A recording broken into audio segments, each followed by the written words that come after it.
Good afternoon, students. Today is Wednesday, 14 April 2021. This will be our first of two lectures for this week. I expect that the second lecture will be on Friday. Our exam is 27 days from today, which is 1 day shy of 4 weeks. The exam is on the 11th of May, so make sure you get it on your calendar. Today's lecture will be the third of three on David Shaw's essay about cryonics. I'd like you to read the essay by John Hospers for the next lecture on Friday this week. I can't remember whether I've posted my lecture notes for Hospers. If I haven't, I will go ahead and post them later today.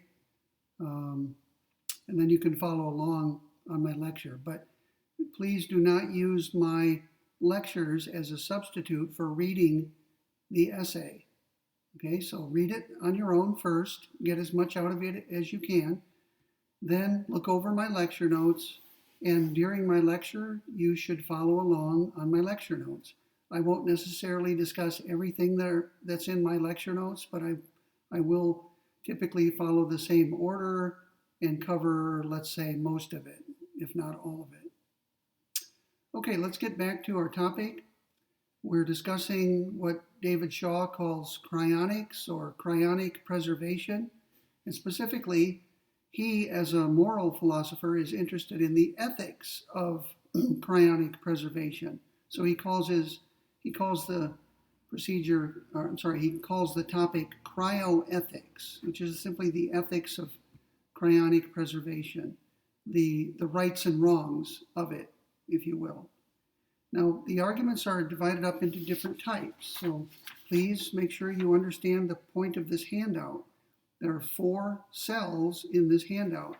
There's one cell devoted to ethical arguments in favor of cryonics, or for cryonics.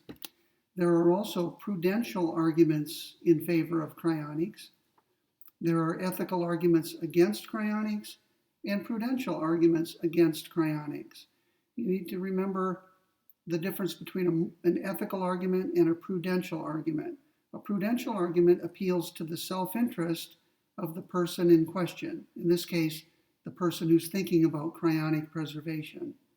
So a prudential argument either says you should undergo cryonic preservation because it's in your interest to do so.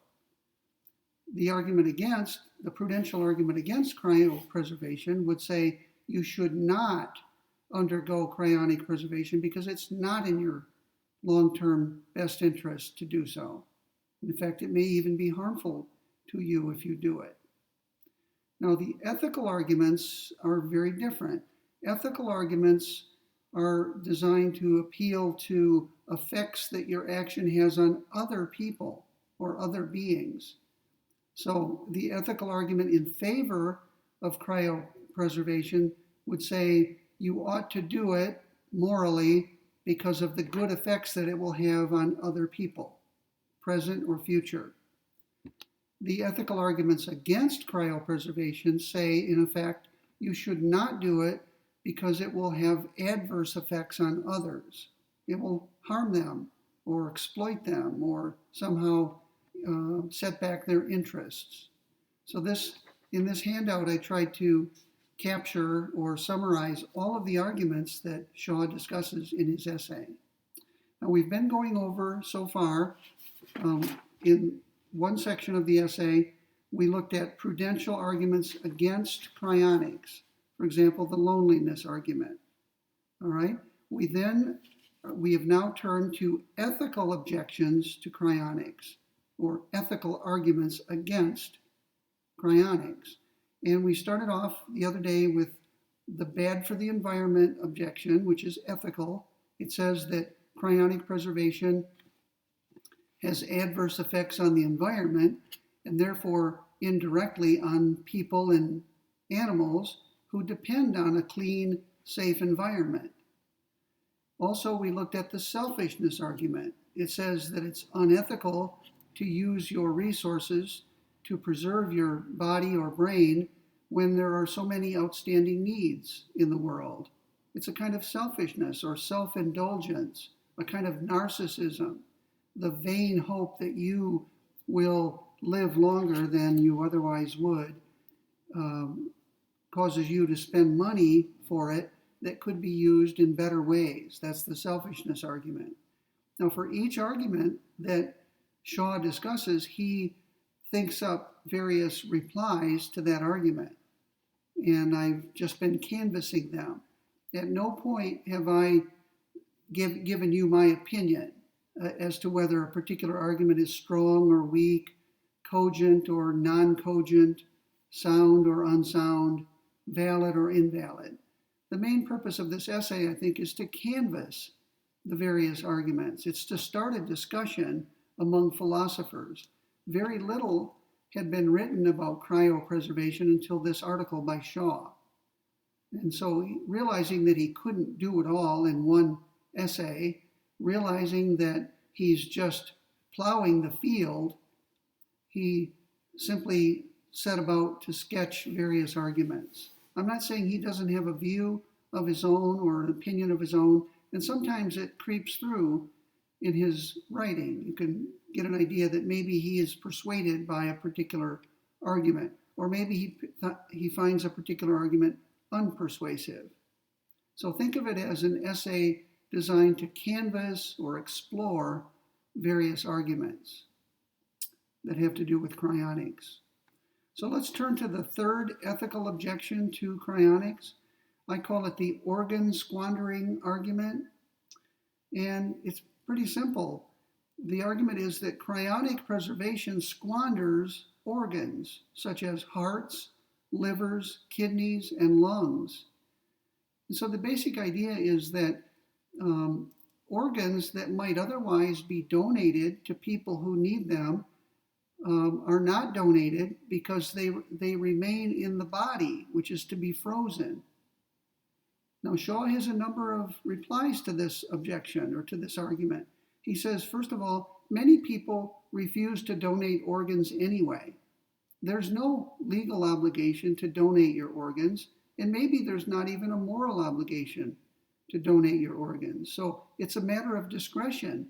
People can, if they wish, donate their organs following their death, and they may choose not to. So it's a discretionary act. And so it cannot be an objection to cryonics that it squanders organs, because that assumes that people have a duty to donate their organs. And in fact, they don't. Shaw writes on page 518, he says, there is no generally recognized obligation to donate organs, although it is widely recognized as a good thing to do. So it would be classified as supererogatory. Remember, we discussed that at some point in the course? A supererogatory action is an action that is not obligatory. In other words, you're not required to do it, but it would be a good thing if you did it. And you should be praised for it if you do it. You can think of it as an act that goes above and beyond the call of duty. Okay, and that's typically how we think. Most people think of organ donation. It's supererogatory rather than obligatory. So the argument that if you preserve your body or brain through preservation, cryonic preservation, the argument that if you do that, you're squandering organs, presupposes that you have an obligation to donate your organs, and you don't. Now, the second reply that Shaw makes to this argument is that it applies only to whole body preservation. Neuropreservation, which, as you know, means preservation of the brain only, typically the head, in which is enclosed the brain. Neuropreservation allows the other organs besides eyes to be donated. So what Shaw is saying is that if you choose to preserve only your head with its brain, then the other organs in the body can be donated. Once death occurs, the head is removed and is preserved. The rest of the body can be used in the usual way. If you specify that the organs be donated, then that's what will happen. All right? Now, if you preserve the head, the eyes may or may not be donatable. Now, I don't know why they couldn't be. If your goal is to preserve your brain, and if in pursuit of that goal you have your head frozen, I don't see any reason why you can't have the eyes removed and donated prior to the head being removed. So Shaw doesn't discuss that, but it looks to me as though all of the organs, even the eyes, can be donated if you choose neuropreservation. Of course, if you chose full body preservation, then no organs would be available for donation. And that may be an ethical problem, depending on your point of view. Shaw doesn't think it is. And his reason is we don't have a duty or an obligation to donate our organs. Maybe we should. Maybe the law should require that organs be donated, but it does not. And finally, here's a third reply that Shaw makes. The freezee, that is, the person who is undergoing cryonic preservation, hopes to be revived, right? The whole purpose of the procedure is revival at some future date, once the technology exists to revive the person and kind of reconstitute the person. We can't very well expect living people to donate their organs. So if you think of cryopreservation as suspended animation rather than as death, then if you expect people to donate their organs, you would be expecting a person who is not dead yet to donate organs. And that requires even more than that we donate our organs after death. That requires that we donate organs while we're still alive or while we're being suspended in cryopreservation. Okay, there are a couple more arguments, ethical arguments against cryopreservation. The next one I can dispose of fairly quickly. I call it the meaning of death argument. What exactly is death? And at what moment, therefore, does death occur? Now, the two competing theories of death are whole body death and brain death. The whole body criterion of death says that death occurs when the entire body ceases functioning, when the entire body and all of its organs cease functioning. Brain death says that death occurs when the brain ceases functioning, which means that brain death allows for the possibility that other organs of the body, besides the brain, continue to function. And so a person who is in an irreversible coma with no brain activity would be considered dead according to the brain death criterion, but would not be considered dead according to the whole body criterion. So I hope I've explained these two criteria adequately so you can see how they differ from one another. According to Shaw, cryopreservation, if it works, will require that we change the definition of death or the meaning of death. And the meaning of death would now become something like when there is no longer any information that can be preserved. So as long as there's information in the brain that's preservable, you're still alive, you're not dead yet. But if and when the information content of the brain disappears, then finally death occurs. And you can see that the hope of cryopreservation is that the information stored in the brain during life can be used again in the future once the process of thawing occurs. Right? The hope is that the brain's information, the memories, for example, can be preserved and therefore preserve the personality of the person who once existed prior to cryopreservation. So it seems to me that what Shaw is saying here is that it's an argument against cryopreservation, that it's going to bring about a change in the meaning of death and therefore the meaning of life. and that maybe that's a bad thing. Maybe we should resist a reconception of death or changing the meaning of death. At any rate, Shaw puts this argument in the section entitled Ethical Objections to Cryonics. So he must think it's a bad thing in general for the meaning of death to change from whole body or brain death. Okay, that's all I have to say about that argument. It's too sketchy, really, to evaluate. Shaw discusses it on pages 519 to 520. Okay, the next argument, the next ethical objection, and the final one that I have is a slippery slope argument. And I know we've talked about this type of argument before in here. A slippery slope argument, just a quick review, is an argument against doing something on the ground that if we do it, bad things are inevitable. Okay, so imagine someone approaching a slope, a downward slope. You notice two things as you stand at the top of the slope. You notice that the slope is slippery and that there's something very bad at the bottom of it. Prudence would dictate that you not take even a single step onto the slope. The slope, being slippery, will cause you to go all the way to the bottom, and at the bottom is something very bad. You don't want to be there. So the argument says, if you take one step onto the slope, then you will end up at the bottom. The second premise says you don't want to end up at the bottom of the slope because it's bad. The conclusion, therefore, is that you shouldn't take even one step onto the slope. Now, some slippery slope arguments, as I explained before, are good arguments, and some are not.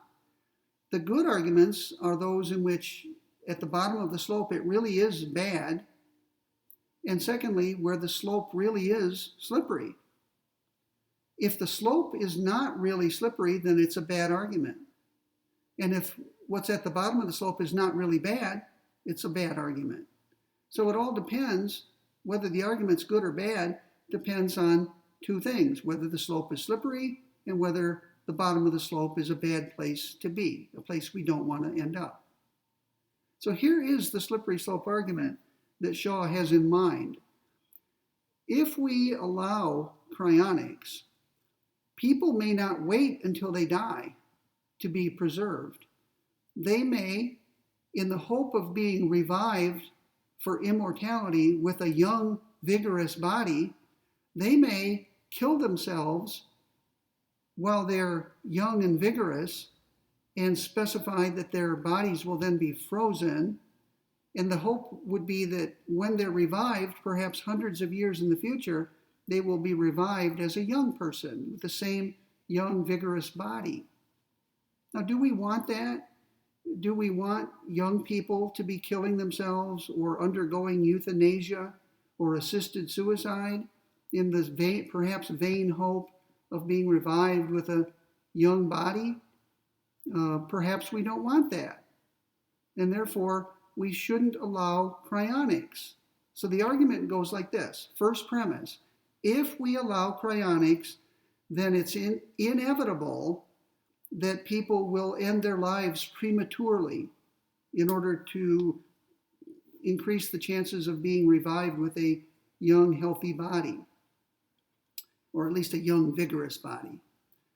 Second premise, we don't want young people to be ending their lives prematurely through suicide, euthanasia, or assisted suicide. Therefore, we should not allow cryonics. So this is not really an argument against cryonics, it's an argument against allowing cryonics by law. It's an argument for prohibiting cryonics. Do you see that? There's a difference between arguing that cryonics is morally acceptable and arguing that the law should allow it. Or to put it differently, there's a difference between saying that cryonics is wrong in and of itself and saying that whether it's wrong in and of itself, it shouldn't be allowed by law because it's too dangerous. Right? The danger would be, once again, young people ending their lives prematurely. Now, here are Shaw's replies to this argument. He says, first of all, on page 519, the argument, quote, assumes that people shouldn't be permitted to choose when their lives should end, unquote. So, according to Shaw, this whole slippery slope argument presupposes that it's wrong to kill yourself, or that people have no right to kill themselves. But according to Shaw, that's false. People do have a right to kill themselves, right? Maybe they shouldn't. Maybe it's not in their interest, but they have a right to do it if they so choose. A legal right and perhaps a moral right to kill themselves. And therefore, since this argument assumes that it's wrong to kill yourself, this argument itself is a bad argument. It assumes something false.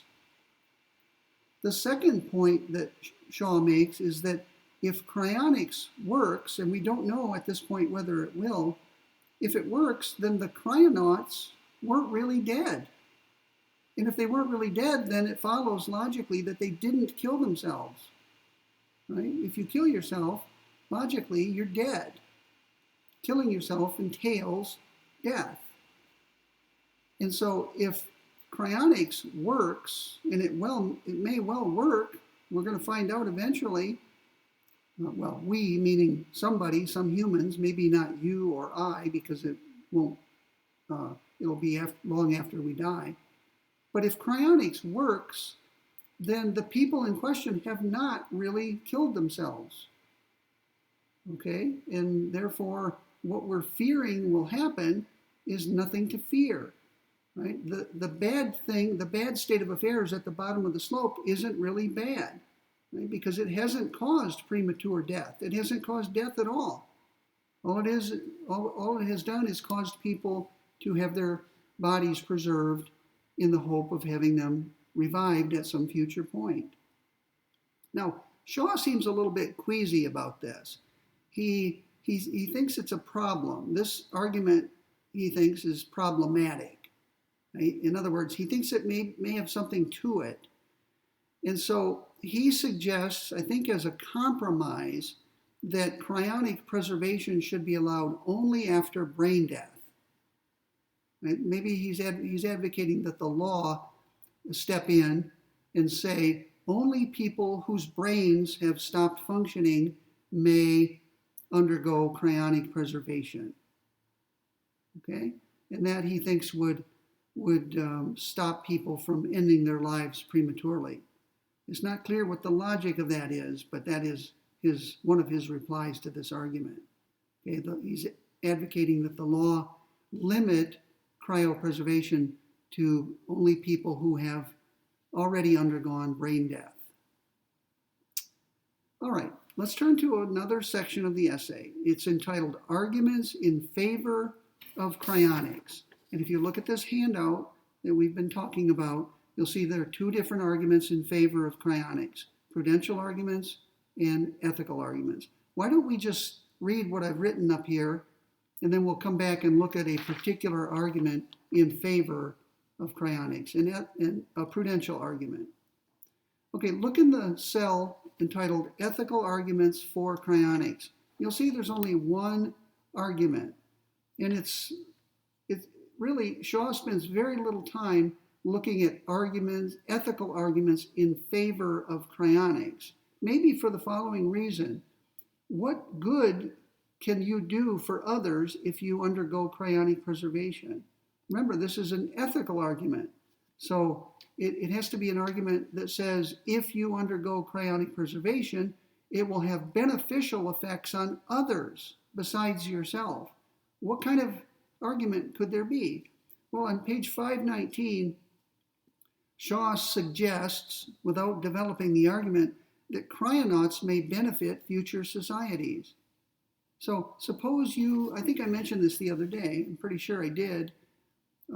Suppose you undergo cryonic preservation and you are revived several hundred years from now. The world in which you are revived may be very different from this world. In fact, it could be a world that's post-apocalyptic. It may be that there has been a nuclear war and a few humans survived it and have begun to rebuild and reproduce, to start over. Now, knowledge that was once widespread may have been lost. You, having come from the distant past, can explain to them various technologies that once existed, that existed when you were alive. And you may be able to help them rebuild their world. And that would be of great benefit to them. You could explain how to preserve food, or you could explain things like refrigeration and how it works so that they can keep their food preserved for a longer period of time. Maybe there are certain animals in existence, and you remember from your previous life how to care for them and butcher them and preserve their meat and so on. Now, I'm just winging it here. I'm thinking of some things that may be of benefit to those future people. So that would be an ethical argument. An argument like that would be an ethical argument as opposed to a prudential argument, and it would be in favor of cryonics. What it says is that it's a good thing that people may be able to come back to life in the future, because those future generations may need their knowledge and skills and may be able to make use of them.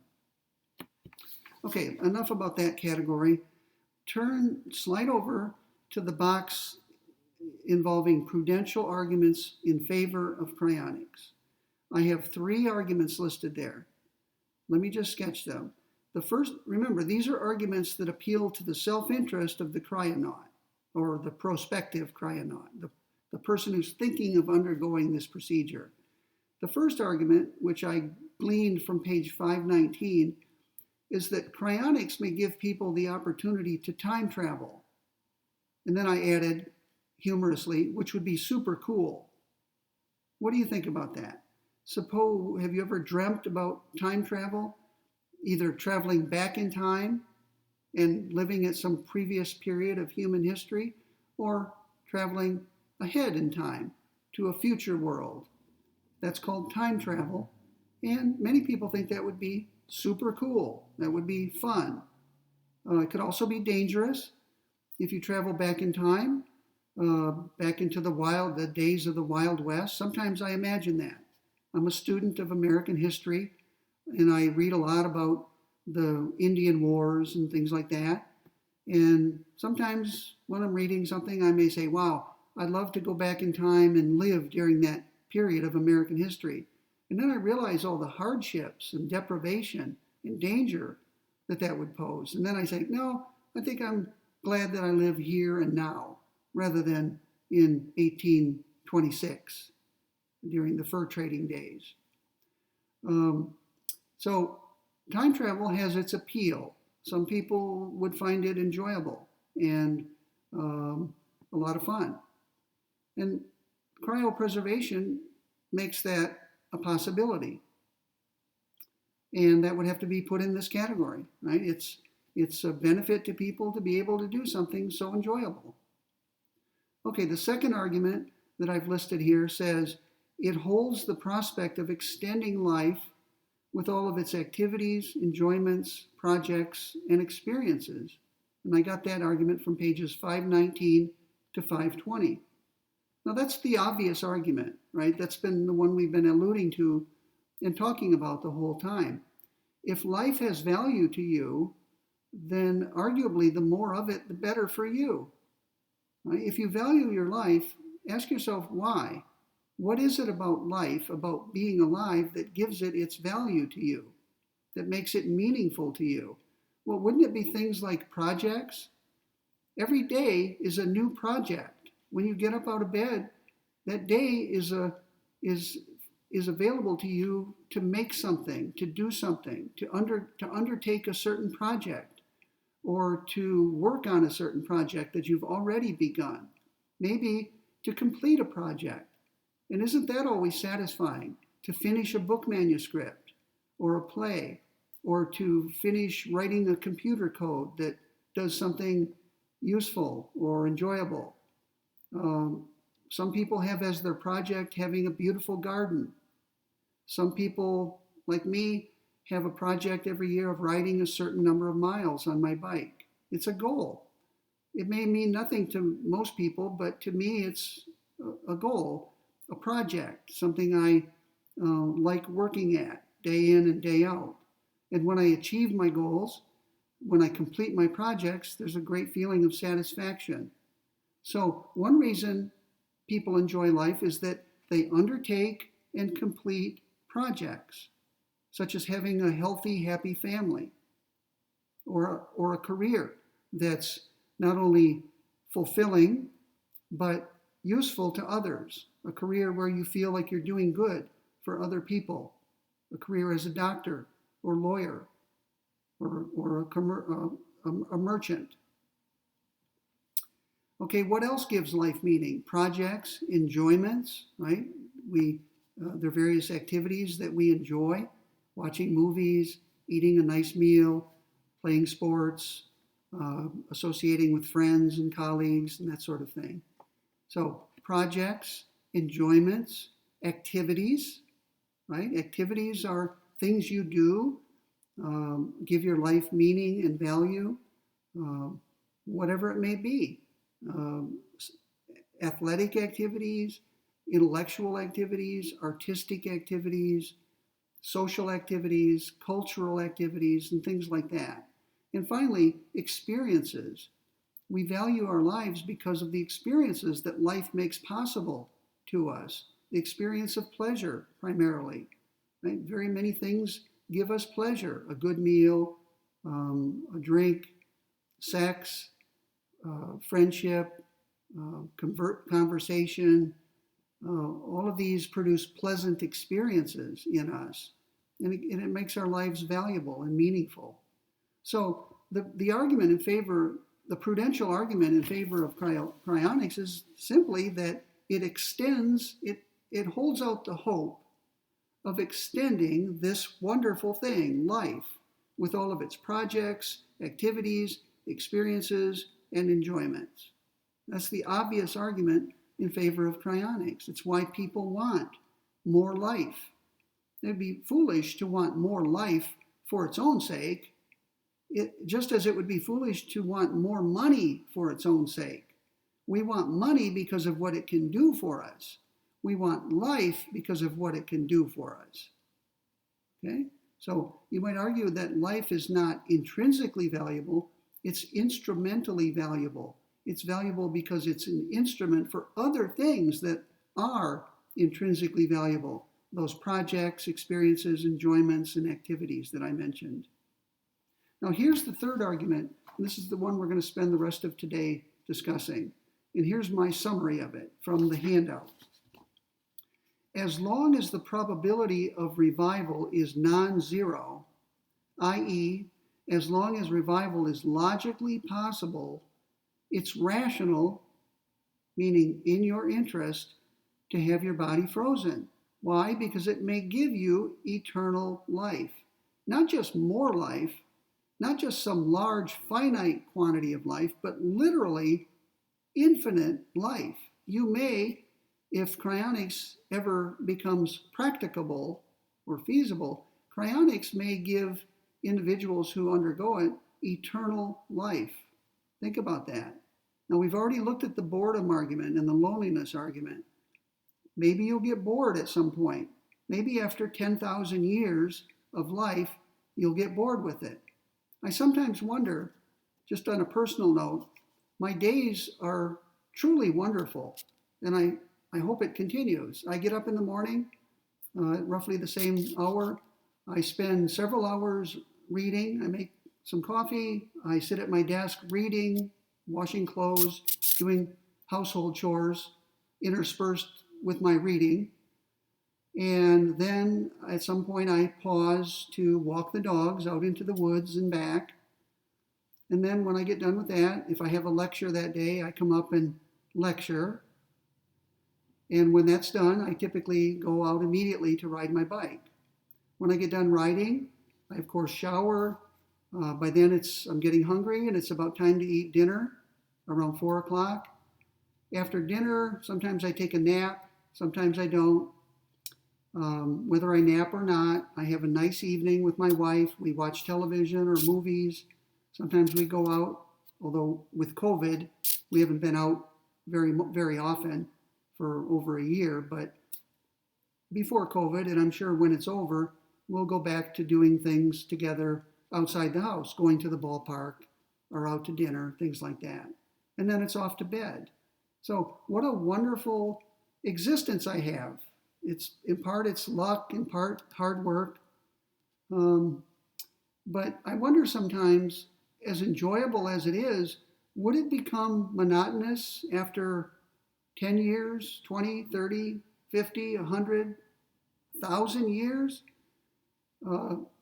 Just because each day is wonderful to me, will that be true 1,000 years from now? If I've been doing the same enjoyable activities every day for 1,000 years, maybe at some point I'll say, okay, that's enough. I've done enough reading. I've read all of my books. I've ridden all the miles I want. Maybe I'll get tired of cycling eventually. Although it looks like it's the opposite. I'm riding now more than I ever have, and I've been riding for 40 years. Will I get tired of watching movies and baseball games and eating and things like that? I don't know. Maybe I will.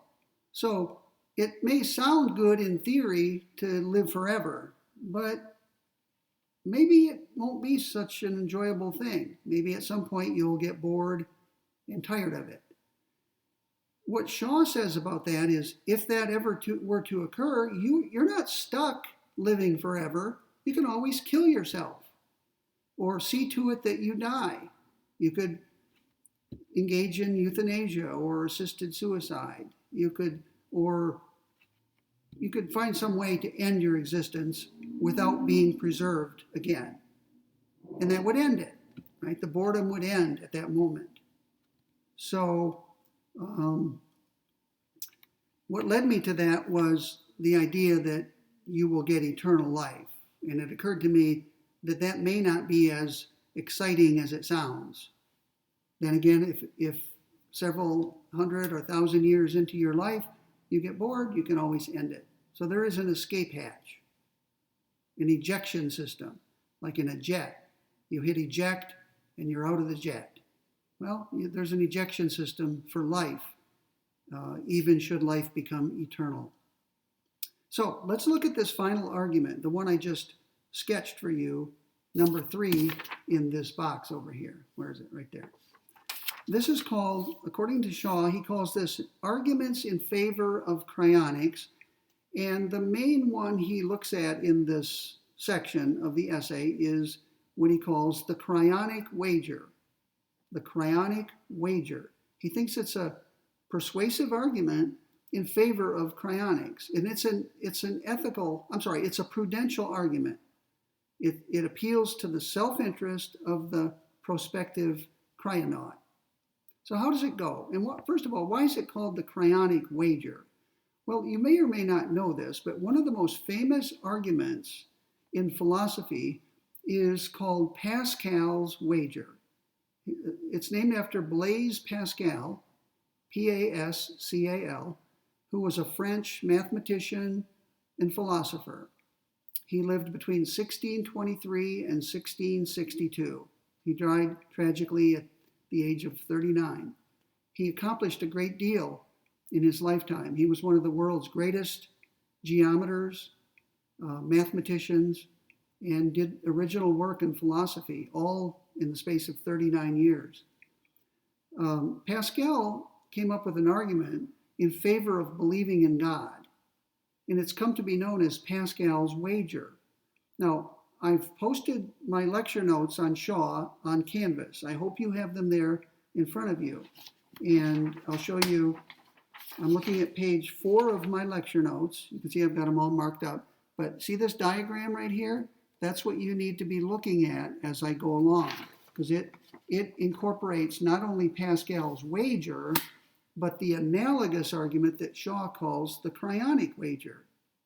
And I believe, since even though it's not red in my notes, because I printed it with a black and white toner, I believe that if you look at the version on Canvas, some of the words are red. I made them red, so they stand out. So let's begin with Pascal's wager, and then we're going to see the parallel argument that Shaw calls the cryonic wager. Okay, the Pascal's wager is really pretty simple. Maybe you've thought of it yourself. It's an argument in favor of believing in God. And if you can't make yourself believe, then you should think of it as an argument for doing things that will increase the likelihood that you will come to believe in God, like going to church, hanging around with people who already believe in God, and that sort of thing. So, either, according to Pascal, either you believe in God or you don't.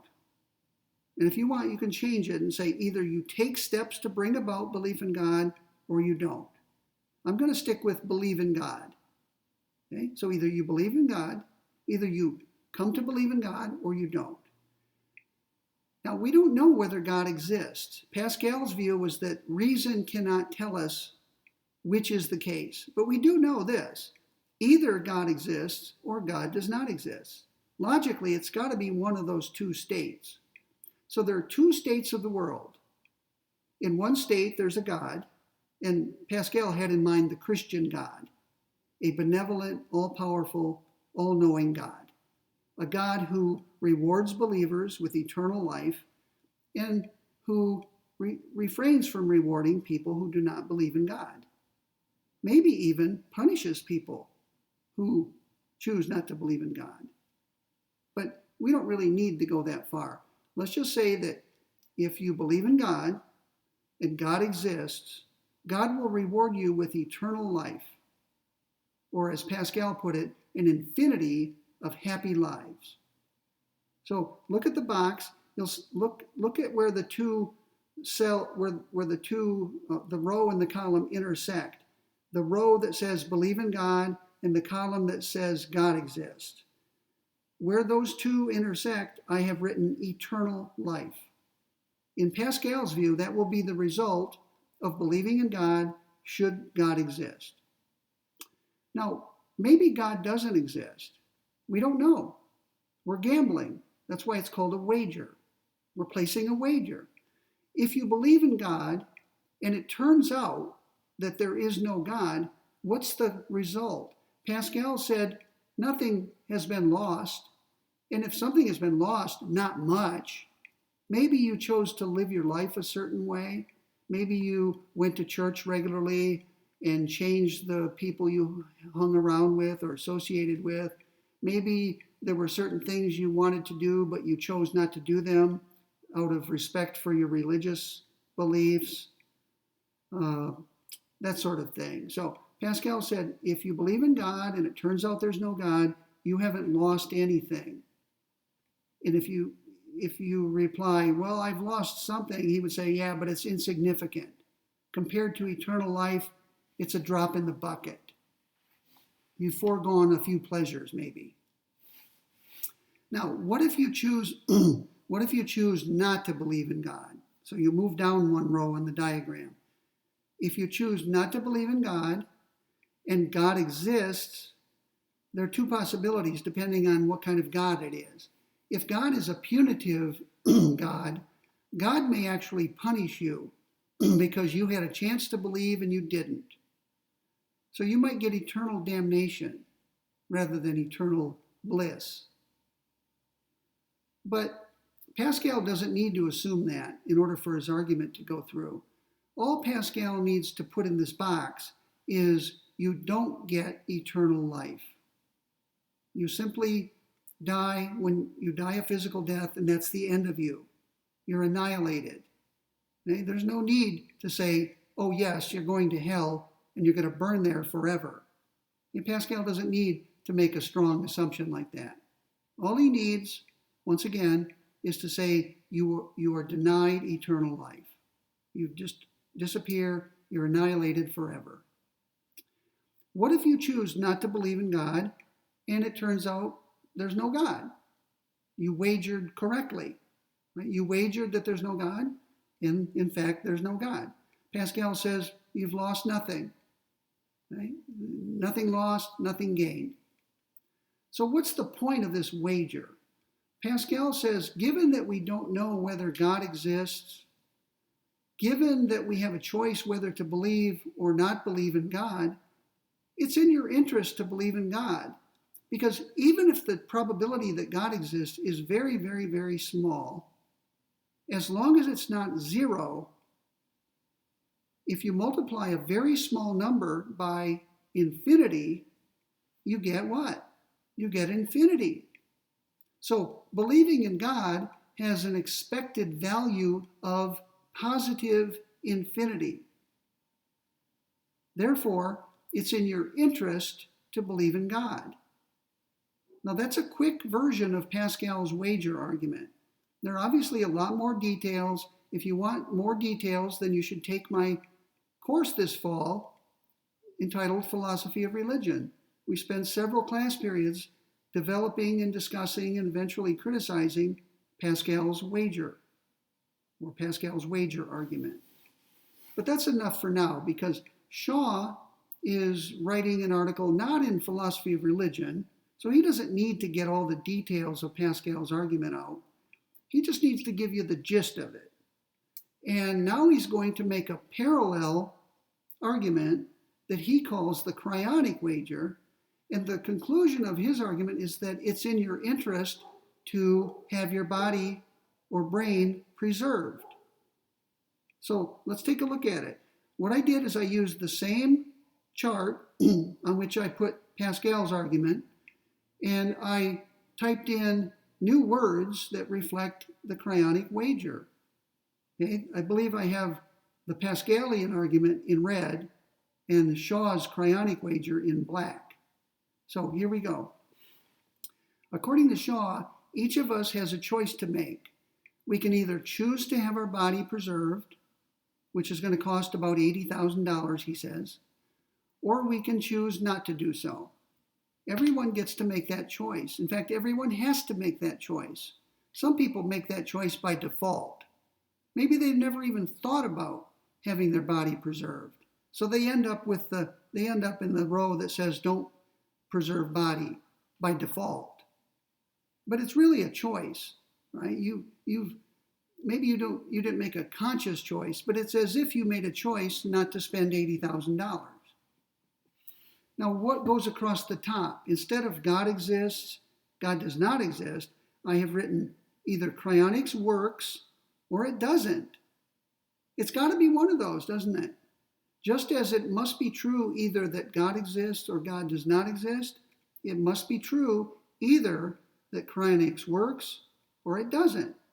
We're in a state of ignorance right now. We simply don't know now whether it will work or whether it works. So we have to make a decision under uncertainty. We have to make a decision in the face of ignorance. We simply don't know how the world is, but we need to decide anyway what to do. Shaw fills in the four cells as follows. If you preserve your body at the cost of $80,000 and cryonics ends up working, then you get reanimated, revived, rejuvenated, resuscitated, whatever you want to call it. And you may end up with eternal life, okay, as a result. And that's analogous to eternal life according to Pascal, because you end up in heaven with God forever, a state of bliss. What if you preserve your body at the cost of $80,000 and cryonics ends up not working? Well, you've wasted $80,000. Right? You wagered $80,000. It turned out that you lost it. And maybe that money could have been put to other useful purposes. But that's the cost. $80,000. That's what it cost you. What if you don't preserve your body and cryonics works? Well, you've lost the chance, your only chance for reanimation. It's gone. It's like losing your only chance for salvation. All right? What if you don't preserve your body and cryonics doesn't work? well, nothing lost, nothing ventured, nothing gained.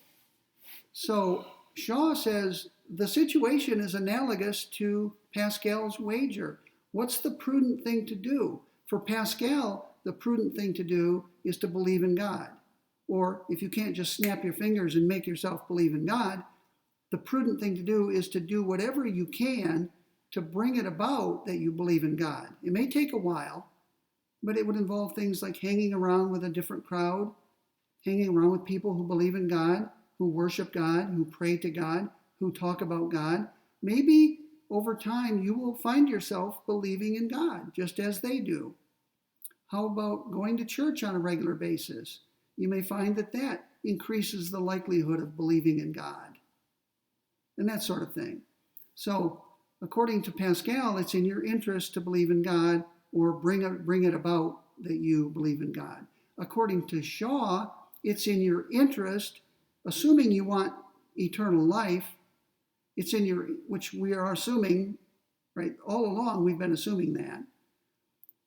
It's in your interest to preserve your body because there's a non-zero probability that cryonics works. Now, what do I mean when I say non-zero probability?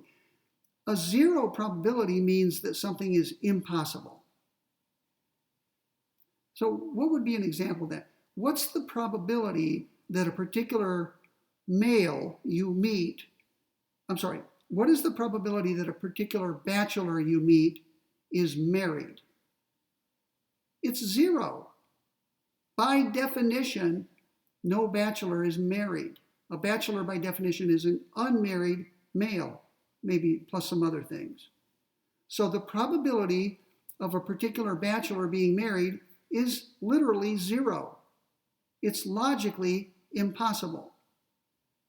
Anything that's possible has a probability of 0.000001 to 0.9999999 and so on. What would a probability of 1 mean? A probability of 1 means it's logically necessary. So, what's the probability that a particular bachelor you meet is unmarried? It's 1. It's 100%. Okay? That means it's necessary by definition that a bachelor be unmarried.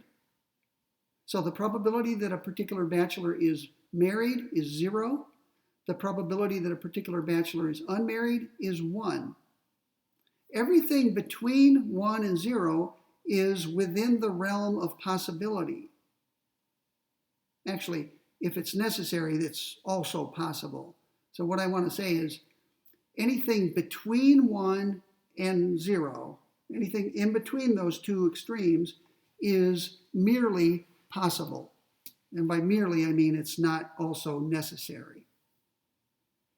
And the likelihood can vary from 0.999, which is a very high probability, to 0.00001, which is a very low probability. So when I say that something such as the existence of God has a non-zero probability, what I mean is it's possible. However unlikely it may be, it's possible. So Pascal made use of this concept. He said that whatever you think the chances are that God exists, you have to admit it's not impossible for there to be a God who is omniscient, omnipotent, and perfectly good. It may be extremely unlikely, but it's not impossible. And as long as it's not impossible, it's in your interest to believe in such a being. Because if you believe in such a being and it turns out that that being exists, you will get an infinity of happy lives. And that swamps every other possibility. That's what makes it in your interest to believe in God. Shaw is saying the same thing. Preserving your body or brain creates the possibility, however unlikely it may be, that you will have eternal life through reanimation at some future point.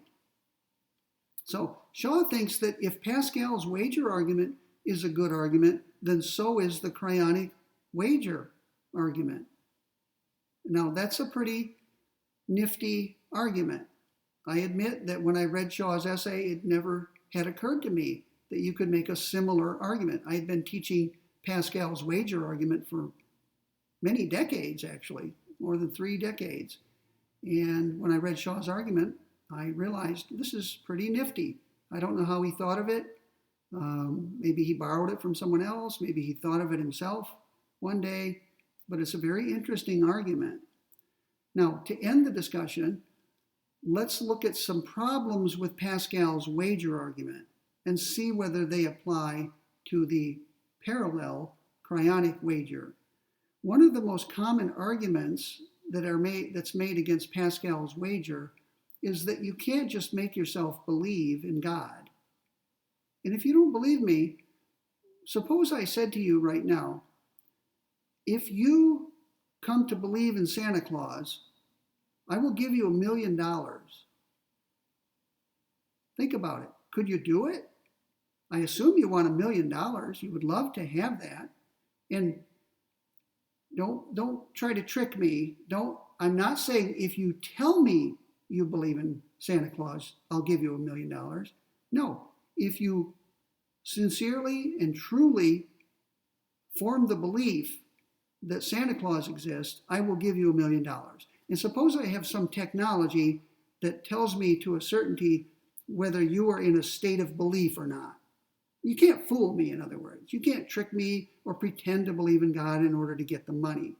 You really have to come to believe in the existence of Santa Claus. Could you do it? I suspect the answer is no. I don't think I could. I can't just make myself believe something just because it's in my interest to believe it. So that's one of the most common arguments against Pascal's wager. The critics of his argument say that he's assuming that you can just snap your fingers and believe in God in order to get eternal life or to have the chance for eternal life. But I think this is mistaken. Just to allow me a moment to defend Pascal. If you read Pascal, he never really says, if you believe in God. He never really says you should come to believe in God. What he says is you should take steps to bring it about, or at least increase the likelihood that you will come to believe in God. Pascal wasn't stupid. He was a genius. He knew as well as anybody that you can't just snap your fingers and believe something. But he did know that belief is something that can creep up on you. You can one day realize you believe something. Even though you didn't decide to believe it, you did things that caused you to believe. And so Pascal is simply advocating that you take steps to increase the likelihood that you will believe. Okay, so I've defended Pascal from the critic who says you just can't make yourself believe something. Does this criticism affect Shaw's cryonic wager? As he points out, it does not, because Shaw is not asking, in Shaw's cryonic wager, you are not being asked to believe something in order to get a benefit from it. You're being asked to do something, namely, spend $80,000 to have your body preserved upon death. So there's no problem. The problem that possibly afflicted Pascal's argument does not at all afflict Shaw's cryonic wager argument. Now, there's another argument that's often made against Pascal's wager, and that is that God would not reward mercenaries. And by mercenaries, I mean people who are doing things for the wrong reason, fighting for another country for money. That's what a real mercenary does. In this case, imagine you're God. Someone comes before you and you are to dispose of this person by either giving this person eternal life or not. Maybe even punishing this person with eternal damnation. You ask the person a series of questions. And remember, God knows everything, including your beliefs, your intentions, what's going on in your mind, everything you've done in the past, and why you've done it. God says to you, do you believe in me? And have you believed in me during your life? And you respond, yes, God, I've believed in you for at least 20 years, steadily, right up to the moment of my death. God may then ask, why did you believe in me? On what grounds did you believe in me? Did you believe in me because there was evidence and you based your belief on the evidence that was available to you? Or was there some other basis? You, knowing that God will know the truth of what you say or the falsity of what you say, you have to be honest with God. You would say, God, let me explain something. There was a philosopher named Blaise Pascal long before I lived.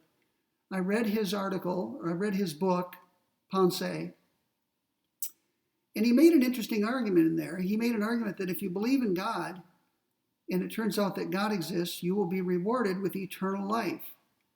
And even though I didn't have adequate evidence that you exist, God, I was persuaded by Pascal's argument. I believed that it was in my interest to believe in you, and I therefore brought it about that I believed in you. What do you think God would say or think at that point? If I were God, I might be upset. I might say to that person, I'm glad you believed in me, but unfortunately for you, you believed in me for the wrong reason. You should have believed in me because you sifted through the arguments for and against my existence. You looked at the evidence that was available for and against my existence. You used your God-given rationality and judgment to form the belief that I exist. If you had done that, I would respect it and I would reward you now with eternal life. But because you were selfish, you were focused on your own self-interest, you believed in me out of self-interest because you thought it was in your self-interest to believe in me. At that moment, God might well spring the trap door and down you go. Or God may simply say, turn around and go, you are denied entry into heaven. So that's a common argument against Pascal. It assumes that God will look kindly on these mercenaries. Well, does that objection apply to the cryonic wager? Shaw says it does not. Right? There's no God. In the cryonic wager, there's no being who decides whether your actions were worthy or unworthy. You spent $80,000 to preserve your body. You don't get judged for that by somebody at some point. So this mercenary objection to Pascal's wager simply does not apply to the cryonic wager. Another objection to Pascal's wager argument is that the probability of God's existence is very, very, very, very small. But I've already explained to you that that's not really an objection to Pascal. Someone might think it is, but as Pascal himself explained, the value of eternal life is a positive infinity. And when you multiply any number by a positive infinity, you get a positive infinity. So according to Pascal, it doesn't matter how unlikely God exists as long as God is possible. And surely God is possible. You'd have to argue that God is an impossible being. And while people have tried to do that, I think the consensus is that they have failed. I think even atheists believe that it's possible that there's a God. They just think it's highly unlikely. They think there's good reason to disbelieve in God. But they admit that it's possible logically for there to be a God. So anyway, there are a couple more objections to Pascal's wager that Shaw discusses. I think that's enough for now. I'd like to end our discussion of Shaw by reading with you the conclusion of his essay, because in a conclusion, the author tries to recapitulate in a pithy way what he or she has done in the essay. In other words, if you've made an argument in the essay, you will restate it. If you've made objections to other arguments, you will state those objections. So the conclusion, in some ways, is the most important part of an article. So I want to see together with you now, how does Shaw understand what he has done in this essay? And here's his conclusion, page 521. He says, we have seen that many of the arguments against cryonic storage fail on their own terms, or because of the peculiar way in which successful reanimation would change our very conception of death. In essence, successful cryonics would be a form of life support that delays rather than returns the user from death.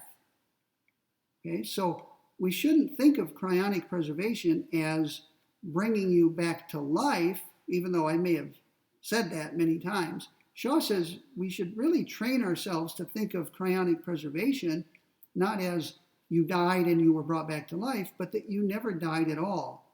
You were put into a state or condition of suspension in the hope one day of being revived. I've been calling that being brought back to life, but if you weren't dead to begin with, then really you're not brought back to life. You're just put into a new condition, a different condition. You were suspended, and now you're back to the state you were in before you were suspended.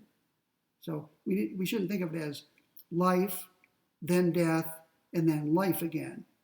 It's life all the way through, but life of a different sort. It's active life, suspended life, and then active life again. He goes on to say, it is true that there is only one convincing argument in favor of cryonics. Now, he's obviously alluding to the cryonic wager there that we just went over. But the point is that this positive argument is so very strong, both practically and ethically, that it trumps all the self-interested arguments against cryonics. By trumps, he means overwhelms. Okay, it's a term from card playing.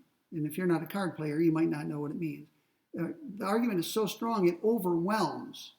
It dominates all the weaker arguments to the contrary. He says, it trumps all the self-interested arguments against cryonics, and the ethical objections are not strong enough to prohibit the practice. At worst, cryonics offers a slim chance of living for a few more years. At best, it offers a slim chance of living forever. Ultimately, the cryonic wager is overwhelmingly attractive for the rational humanist, even without the prospect of eternal life. So even if eternal life is out of the question, for whatever reason, a significantly extended life may be well worth it. It may be well worth the $80,000. All right, I said that was the last thing I want to do. Actually, there's one more thing that you may find of interest. I found an article a few years ago, 2013, in the British publication, The Independent. And you can see the title here. It says, academics at Oxford University pay to be cryogenically preserved so they can be, quote, brought back to life in the future, unquote. Now, if you thought that this was a procedure for wacky people, mentally unstable cranks, think again, because people who teach at Oxford University are among the most intelligent people in the world. I think that's common sense, right? Any university professor is going to be of above average intelligence just because of what it takes to get to that level. But the people who teach at Oxford, one of the great and oldest universities in the world, are especially intelligent and adept at their discipline. So the fact that academics at Oxford are undergoing cryonic preservation suggests that it's not limited to wackos, cranks, eccentrics, and that sort of person, for whatever that's worth. Or maybe it shows something else. Maybe it simply shows that even Oxford University employs a certain percentage of cranks, wackos, freaks, nut jobs,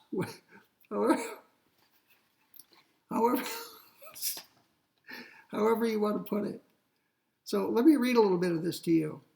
Um, it reads as though it were something from the Babylon Bee or a satirical website, but I assure you this is a reputable publication.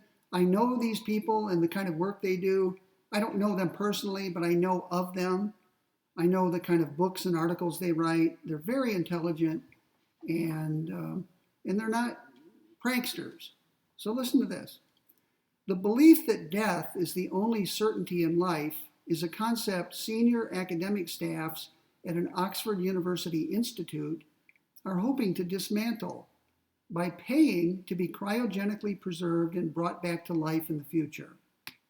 Nick Bostrom, Bostrom, Nick Bostrom, professor of philosophy at the Future of Humanity Institute, and his co-researcher Anders Sandberg have agreed to pay an American company to detach and deep freeze their heads in the advent of their death. Now that's weird. In the advent of their deaths, as though that may or may not occur. Well, of course it's going to occur. She should have written, the author, Heather Saul, should have said, when they die, not in the advent of their deaths. Colleague Stuart Armstrong is instead opting to have his whole body frozen. Preserving the full body is technically more difficult to achieve and can cost up to 130,000 pounds. Now, at last I checked, a pound was something like $1.50 per pound. So at that exchange rate, which is just an estimate, 130,000 pounds is close to $200,000 American dollars. That's a lot of money, right? We academics aren't paid exorbitant salaries, although I'm sure they make more money than I do. They are not likely to make, they're not billionaires like Bill Gates or Elon Musk. They earn a salary, maybe double mine, but $200,000, I assure you, is a lot of money for them. Bostrom, Armstrong, and Sandberg are lead researchers at the FHI, a part of the prestigious Oxford Martin School, where academics complete research into problems affecting the globe, such as climate change. However, there's currently no academic research currently being undertaken into human cryogenic preservation at the college. Instead, the group have set up life insurance policies costing up to £45 a month in premiums that will provide the funds needed to preserve them upon their death. So notice, this ties in with something we said earlier. What they're doing to fund the cost of their coming cryopreservation is they're taking out life insurance policies, and they have obviously stipulated that some or all of the proceeds upon their death will go toward paying for the costs of cryopreservation. And they're willing to pay £45 a month in premiums for that insurance policy. Now, in American dollars, that's about, let's say, $70 a month. So each of them appears to be paying $70 a month, month after month, year after year, until they die. And when they die, a sum of money will be paid by the insurance company to the beneficiary that they have named, which I assume is the cryopreservation company, such as Alcor. Now I'm continuing. When they're considered terminally ill, a cryopreservation team will wait nearby for a doctor to pronounce them dead. A machine will then be used to keep blood pumping while the body is cooled, and the bloodstream is infused with preservatives and antifreeze to protect the tissue. Now, that term antifreeze obviously connotes a particular type of liquid that you put in your automobile's radiator, but really it just means something to prevent freezing. Okay? So the bloodstream is infused with preservatives and antifreeze to protect the tissue. So they don't want it frozen yet. Right? It's going to be frozen later. So they want antifreeze to keep it from freezing until they are ready to freeze it. If only the head is frozen, if only the head is being frozen, it will be detached from the body, literally decapitation, right? Decapitation, before nitrogen gas is used to reduce the temperature to minus 124 degrees centigrade or Celsius. The patient is finally cooled to minus 196 degrees Celsius before being placed in a vat of liquid nitrogen for storage at a cryogenic preservation facility where the patients will be stored until technology advances far enough to revive them. Okay, all of that is in keeping with what we've discussed already. Speaking to the Sunday Times, Sandberg said that life with just a head would be limited, but that he hoped by that point the process could involve downloading his personality and memories onto a computer. Now, remember a few minutes ago today when we talked about changing the definition of death or the meaning of death? Death will, if cryonic preservation ever comes to be a reality, it may cause us to rethink the concepts of life and death. And we may abandon the whole body criterion and the brain death criterion, and we may start to think of death as when there's no longer any preservable information in the brain. So what these scholars are hoping for is to preserve the information content of the brain that's stored in the brain in the hope that one day that information can be extracted and put into a new body. Maybe by thousands of years from now, people will have the technology to rebuild bodies and transfer information into them, in which case these academics could live again, maybe in a young, vigorous body.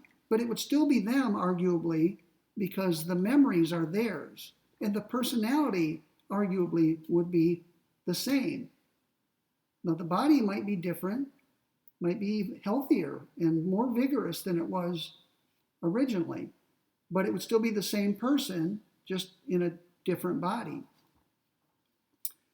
Bostrom and Sandberg have chosen the Alcor Life Extension Foundation based in Scottsdale, Arizona.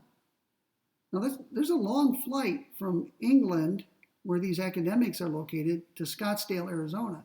So they're going to have special flights, I'm sure, to make sure that those bodies or body parts are kept properly at the proper temperature until they get to Scottsdale. Blah, blah, blah. The company already has 974 members and 117 patients in cryopreservation, along with 33 pets.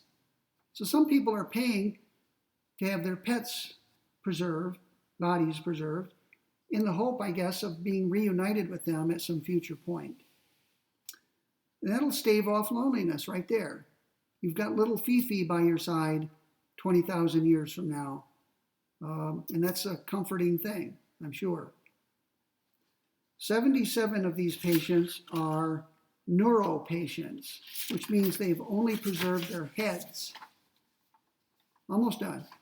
Armstrong, whose wife Miriam is heavily pregnant, has chosen the Cryonics Institute and even plans to take out a policy for his unborn child. He says, "It cost me 25 pounds a month in premiums to cover the cost of getting cryopreserved. And that seems a good bet," he said. "It's a lot cheaper than joining a gym, which is most people's way of trying to prolong life. If you picture the world in, say, 200 years, when reanimation is possible, it will probably be a wonderful place. I want to sign up the baby so she has the same chance." Now, a couple things before we're done. First of all, it's interesting that he called it a good bet, because that's the wager that Shaw was talking about, right? When you spend money to be cryopreserved, you're placing a bet. When you place a bet at the horse races, you're hoping a particular horse wins so that you get the payoff, right? You're placing a bet. When you pay to have your body or brain preserved, you're placing a bet. And sometimes bets pay off. Most of the time they don't.